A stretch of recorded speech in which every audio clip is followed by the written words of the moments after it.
Okay, narito muli ang inyong Pinoy Firearms Instructor at ang ating pong bibigyan ng katugunan ay tanong ni Edgel de Toning. Tama ba ang pronunciation ko? Edgel de Toning. Okay, pinangakuan ko siya na ito nagagawan ko ng video sapagkat nung sinagot ko to ay wala pa tayong 1911. Ngayon may 1911 na tayo. Hello sir, lagi ko pong pinapanood videos mo. Tanong ko lang po, sana sa 45 ACP unang putok tapos nagload tas hindi na siya makalabit, ano po kaya sira nun? Okay, may mga ilang points tayong sasagutin diyan kung bakit hindi na makalabit pagka pumutok. Okay, bago yan, babatiin ko muna kayo ng isang mapagpalang araw sa mga OFW, sa mga panig ng mundo. Anumang oras dyan, umaga, tanghali, gabi, hapon o madaling araw, sana ay nasa mabuti tayong kalagayan, malakas ang ating pangatawan, wala tayong karamdaman sapagkat mahirap na kung tayo magkakasakit, wala mag-aalaga sa atin. Okay, at palagi kong sinasabi, wag na ninyo ako hanapin sa Pilipinas para kunin ang aking serbisyo kung may pagagawa kayo sapagkat 20 years na po akong wala diyan. Ako'y bumabakasyon lamang ng isang buwan kada taon. Okay, at ako ay nandito sa Kuwait. Dito ako nagtatrabaho sa Mayadin Shooting Range bilang isang firearms instructor, gunsmith. Okay, at sa lahat ng mga bago sa aking YouTube channel, please subscribe and share. Kung kayo may mga problema sa inyong mga firearms at may mga katanungan, huwag kayong mahiya, mag-comment lang kayo sa comment section at sabihin niyo kung anong problema at sasagutin natin yan sa abot ng ating makakaya. Okay, ang katanungan ni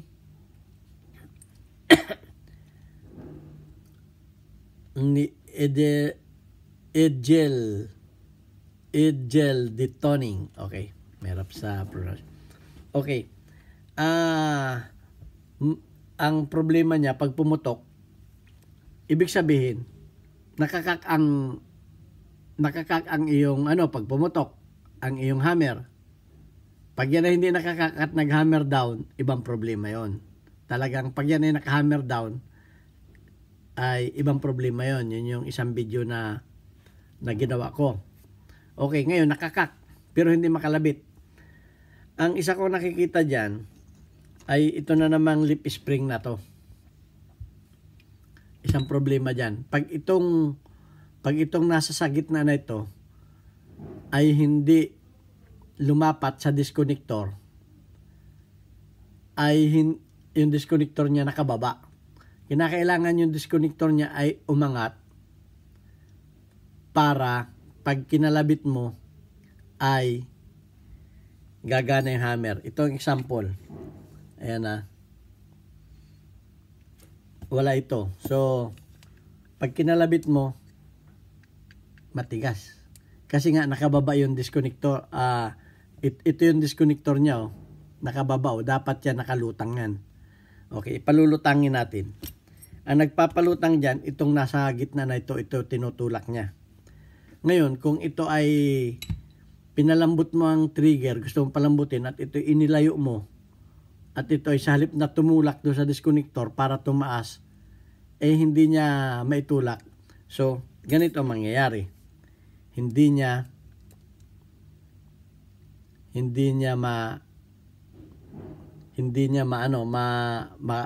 makakalabit, pumutok. Pero minsan naman, pumuputok naman. So, subukan nating itaas yung disconnector.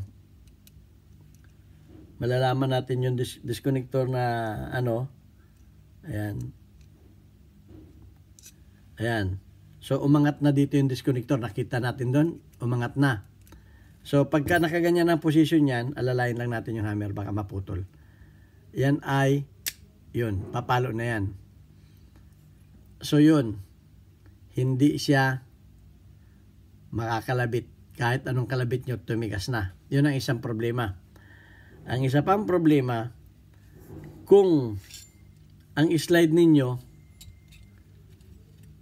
itong slide ninyo na to ay hindi tumapat yung disconnector o di kaya ay may madumi dito. Kasi yung disconnector na yun dapat bumababa yun kasi nga dumadaan dito yung disconnector na yun.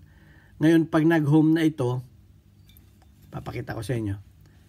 Pag nag-home na, yung disconnector tatapat na dito. So may space na siya dito. Dapat tumaas na siya. Okay, tumaas na siya. Ngayon, kung halimbawa ito ay may nalagay dyan na foreign bodies o madumi na, itong lubak na ito, uwang na to. So, mananatili siyang nakalubog. Hindi siya magdi-disconnect. Okay? Dapat ito ay tataas. Tataas ito dapat. Ayun, dapat ganyan nakataas. Okay, para pagka yan ay dumaan yung slide dito, yan, pagka dumaan yung slide dyan, dapat pag yan ay nakalubog, hindi na itulak nito, hindi na itulak yung disconnector dito. Yan, hindi na itulak dito. O ilulubog natin. Hindi siya hindi siya makakalabit. So matigas. Dapat yon ay itutulak nitong spring na to pataas. Ayun, tutulak yan ang spring na yan pataas. Okay? Yan, pag yan ay nakataas ng ganon ang posisyon, na yon. At yun nga, sinabi ko sa inyo, pagka ito ay may foreign bodies do sa na yun, luang na yun, hindi siya tataas hindi siya tataas. So, dapat tataas siya. So, ayan. At pag kinalabit natin, alalayan natin, yan, papalo siya. Ganon. Yun ang isa kong nakikita pa. Ngayon, pangalawa, ang travel ng ay gusto nung may-ari. Ito papakita ko sa inyo kung ano ang travel para maliwanag.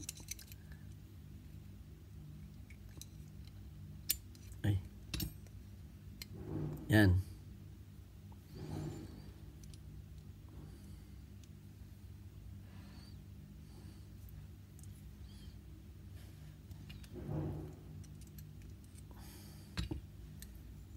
Ito. Yung travel niya ay binawasan. Ang ginawa niya, hinigpitan niya yung tornilyo na yung may mga adjustment. Yung mga modified na may adjustment yun. May Allen wrench do sa butas na yun. Pag hinigpitan yan, lalayo na to. Para yung travel niya ay kumunti na lang. Napasubra. So pag napasubra yan, lumayo na to, hindi na ngayon niya kayang itulak yung kanyang disconnector. Kasi ito ay konektado sa magazine ring. Konektado yun. Yung magazine ring niya ay lumayo na. So, pag lumayo na yan, hindi na niya kayang itulak yan kasi malayo na siya. Nakatukod na yung tornilyo dito. Nakatukod na. So, magiging problema ngayon yan. Okay, yun ang pangalawa. Pag minsan yan, puputok yan, yan, sa unang puputok, pero sa sunod, hindi na puputok yan. Kasi nga, gawa nun. Yung travel ng ito, ay lumayo na yung nagtutulak dito. So, hindi na niya matulak.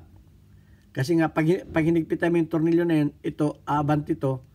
aabanti din yung nagtutulak na yun. So, kahit paanong mo dyan, kalabit mo dyan, hindi na siya makakalabit. So, yun ang pangalawa. At ang pangatlo dyan, okay, ang pangatlo dyan,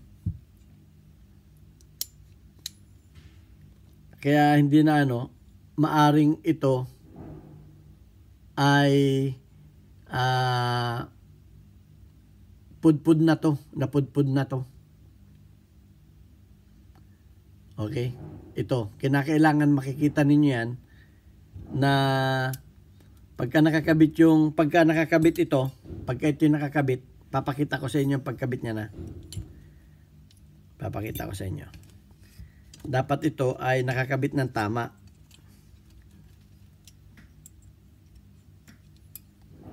Pakita ko lang sa inyo ang kabit ng tama nito. Yan. Dapat ito nasa labas ito. Tapos ikakabit ninyo to. Dapat nakatama doon sa bintana na yon itong claw. Yan o, nakaganon yan. Tatamaan ninyo yan doon. Dapat yan nakatamang posisyon.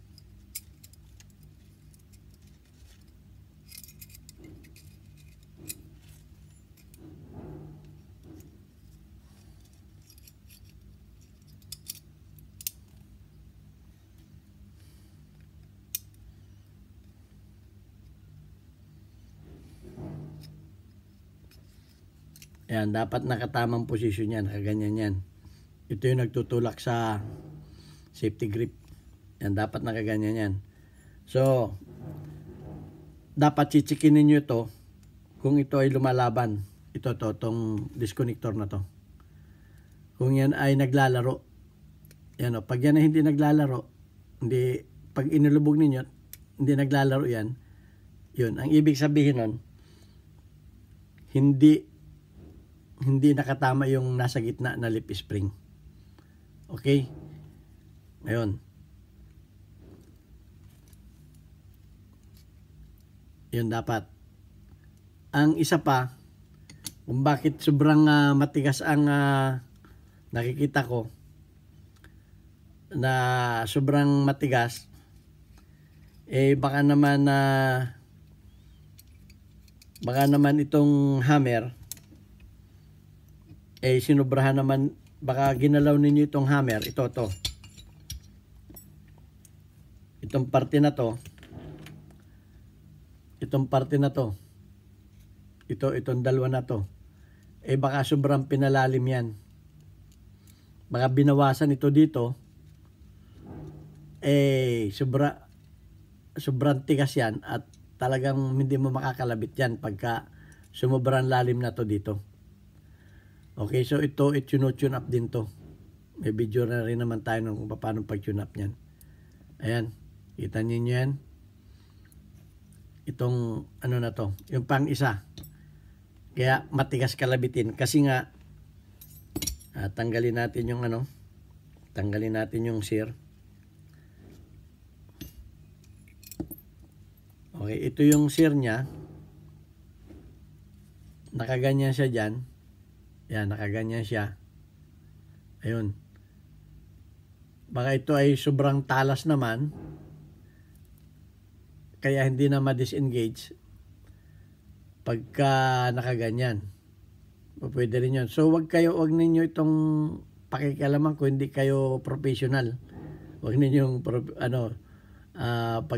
yan. At pag yan na may napasobra, mag-hammer down naman yan. Okay, yung pang isa kong nakikita dyan. So, ayan, yun ang mga palatandaan kung bakit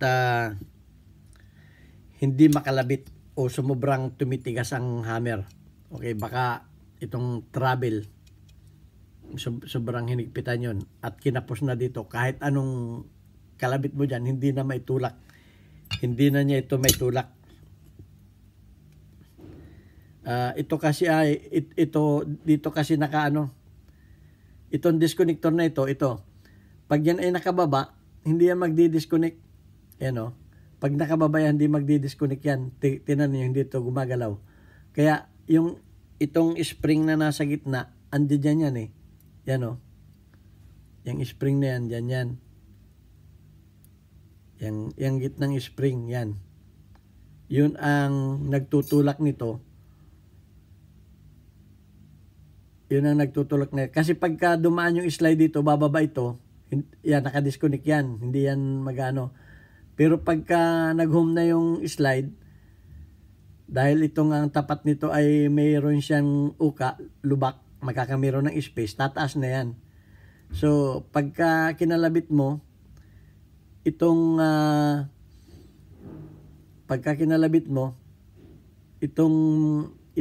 sear, lagyan natin yung pin. Itong sear niya, ayan o. Yan, itong sear niya ay tataas. Pag kaya na yung nakaganyan, nakababa yan, hindi sasabit hindi sasabit. Pero dapat nakataas yan. Kasi nga, yung magazine ring, itutulak nito. Kasi nakasakay na siya dyan, sasama na yan siya. Ngayon, pagka kumapos naman yung magazine ring, dahil niya, hindi umaabot dito. Kaya matigas na rin. So sana naunawaan ninyo yung aking mga paliwanag. Yan ang mga function na dapat ninyong malaman sa 1911. So kung may follow-up tanong pa kayo at hindi ninyo naunawaan, itanong na lamang ninyong muli. So ito ang inyong Pinoy Paramis Instructor na laging sumasagot sa inyong mga katanungan. Okay, shout out kay Unico Iho. Lagi daw siyang nanonood sa ating mga videos. Unico Iho. Okay, at maraming salamat sa iyo.